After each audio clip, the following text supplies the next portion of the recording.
Shalom Aleichem, this is Rabbi Kovacs bringing you a new installment of Mishnah Yomi. We are in chapter 6 of Gittin, the second Mishnah. Ha'isha she'amra, a woman said, Hitkabel li giti, accept my get on my behalf. She's making a shliach kabbalah, as we explained yesterday. Tzricha shtei kita edim. She actually needs two sets of witnesses. And the Gemara explains this is when she's not holding the get anymore. She doesn't have the paperwork to show us that she actually received the get. So there's no get. So she actually needs two witnesses. Shnayim, two of them, she'omrim, they can say, Befanenu amra. In front of us, she told this man to be the agent to be shliach kabbalah, accept the get. Ushnayim, and two more witnesses, she'omrim befanenu kibel. This man accepted the get in front of us, vikura, and he tore up the get. The Bartanura brings this could be b'shata shmad. There was a time when one of the oppressive edicts, one of many that the non-Jewish nations were inflicting on the Jewish people, was they wanted all marriage and divorce to be done through their courts, not through halachic means. And they would actually imprison Jews for getting married and divorced under Jewish law. So if she's holding the get, she's in danger of being punished by these non-Jewish oppressors. So as long as she has the witnesses, can produce the witnesses that she made the shliach kabbalah, and that the shliach kabbalah got the get, and then they ripped it up or burned it, she is actually divorced, even though the get never physically reached her.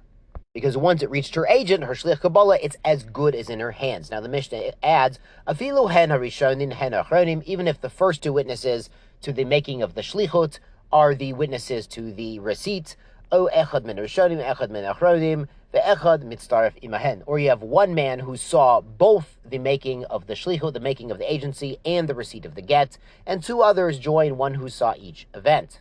Now, on the subject of receiving a get, the Mishnah adds, Nara hame'orasa, the young maiden who is betrothed. She has accepted Kiddushin. Really, her father can accept Kiddushin on her behalf. So the Mishnah says, He ve'aviha, she or her father, mekablin et gita, may accept the get. Now, this is only in a case before chuppah, before the actual nisuin. They've had Kiddushin, the first stage of Jewish marriage, as we've explained previously. Once she goes to nisuin, the father has no more shaychus, no more connection to her, to receiving her get. So it would be only her. But before the chuppah, then she or the father could receive the get. Amar Rabbi Yehuda. Rabbi Yehuda says, no, ein shtei yadayim zochet ke'echad. We can't have a case where there's two sets of hands who can receive a get. Eila, rather, what's the halacha? Avia mekabel et gita bilvad. Only her father can accept the get on her behalf. She's still too young to do it herself, and she hasn't gone to the chuppah yet, so she's still under his household, under his authority in some ways. But the Mishnah adds, what if she's very young? A young girl who can't guard her get. She doesn't understand that it's an important document that she needs to sort of prove her marital history. She can't even get divorced. If she's too young to understand what's going on and to guard the paperwork and protect it and know it's important, she's too young to get divorced. Now, we've mentioned, mostly in Yevamot, we explained, the Ketuvot we mentioned, that the Torah gives a father the power to marry off his daughter, even when she's a Nara, even when she's a Katana, very young. And there's a good reason for this, the Tosfot explains in Yevamot, because sometimes there's crusades going on, and the non-Jews are murdering Jews or stealing the dowry, stealing the wedding feast. If you can go ahead and get married now, even though she's only 11 years old and he's only 13, go ahead and get married. That's only under, when there's crusades going on. And we know that in certain countries in the Middle Eastern region, that the non-Jews had a habit of abducting Jewish girls, even very young Jewish girls, for their own abuse. But they wouldn't abduct married girls because then the families and the husbands would come after them and take revenge. So married girls were safe from the abuses of the non-Jews. So they would arrange marriages and write up marriage contracts at a quite young age in certain Middle Eastern countries. So again, as we explained in Yevamot in more detail, this was only really supposed to be for the protection of the girl and to allow her to get married even in dire situations. But let's go on to Mishnah Gimel.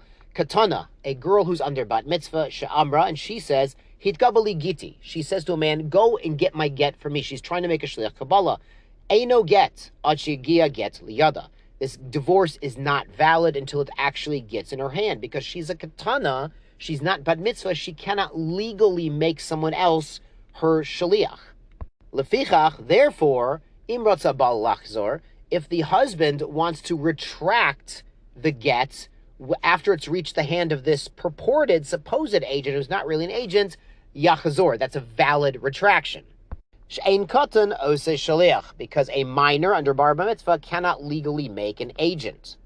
Avolim amra avia, if it's the father saying. Now recall in the last Mishnah, it's a namirasa. She's young, but she's still under the father's household. Sevid kabel lebiti gita. He makes an agent to go and accept on the behalf of his daughter her get. Imratza lachazir lo yachazir. This is a valid agency. The father is the one making the agent on behalf of his daughter. So then once it gets to that agent's hands, the husband cannot withdraw. Ha'omer, a husband says to the agent, 10 get zay leishti b'makom ploni. Give this get to my wife in Philadelphia, l'mashal. Tanu la b'makom acher, and he gives it in Pittsburgh. Puzzle, that is not valid. Harehi b'makom ploni, if he says, yes, bring this to my wife, and she's over in Philly. Tanu la b'makom acher, and he happens to give it in Pittsburgh. Kosher, because in that case it's simply mari makom hulo. He's just saying, yeah, you could probably find her over there. If he finds her somewhere else, still good. Ha'isha, what about the other way around? Ha'isha sha'amar, she's telling her shaliach, hitkabali giti b'makom ploni, accept my get in a certain place, v'kiblu lo b'makom acher, and he accepts it somewhere else. Puzzle, he's violated the bounds of his shlichut, of his agency, so it shouldn't be good. Rabbi Eliezer Machshir, Rabbi Eliezer says, no, it's still valid. Now, his reasoning, the Gemara explains, is the woman doesn't really need to be an active party at all. She doesn't have to appoint an agent. It just has to get to her domain. The Torah doesn't require her to have a certain mindset, even if a man throws it into her basket. We'll see the case later, and she doesn't really want it there. It's still a valid get, so we don't really need her specific intent of which place the get's received, so it's still good. She tells the agent Kabbalah, please bring my get from a certain place, and he brings it from a different city where he happened to meet the shliach that the husband sent. Kosher, it's still valid. Again, mari malkam lo. She's just saying, for example, you might find my get over there. He happens to meet the shliach of the husband somewhere else. Still good. Yashar kochachem. Good Shabbos. Shabbat shalom.